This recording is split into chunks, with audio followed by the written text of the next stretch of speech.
જામનગર જિલ્લાની 266 ગ્રામ પંચાયતોની ચૂંટણીમાં 87 ગ્રામ પંચાયત બિનહરીફ જાહેર થઈ છે. આગામી 22મી તારીખે ગ્રામ પંચાયતોની ચૂંટણી માટે મતદાન થનાર છે. 11મી જૂને ફોર્મ પરત ખેંચવાનો અંતિમ દિવસ હતો. ફોર્મ પરત ખેંચાયા બાદ કયા તાલુકામાં સરપંચ પદ માટે અને સભ્યપદ માટે કેટલા ઉમેદવારો હવે મેદાનમાં રહ્યા છે તેનું આખરી ચિત્ર સ્પષ્ટ થયું છે. જામનગર જિલ્લાની કુલ 266 ગ્રામ પંચાયતોમાં આગામી 22 જૂને સામાન્ય, વિભાજન અને મધ્યસ્થ ચૂંટણીઓ માટે મતદાન થશે.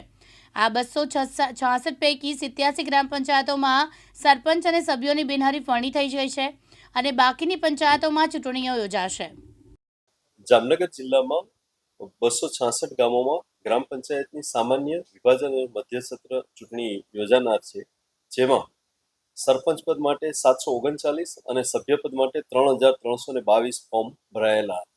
જે પૈકી 87 સરપંચ પદના ઉમેદવાર બિનહરીફ થયેલા છે અને 1188 સભ્યો બિનહરીફ થયેલા છે. એટલે બાકી રહેતા 407 ઉમેદવાર સરપંચ પદ માટે અને 1893 સભ્યપદના ઉમેદવારો વચ્ચે ચૂંટણી અંગેની હરીફાઈ રહેશે.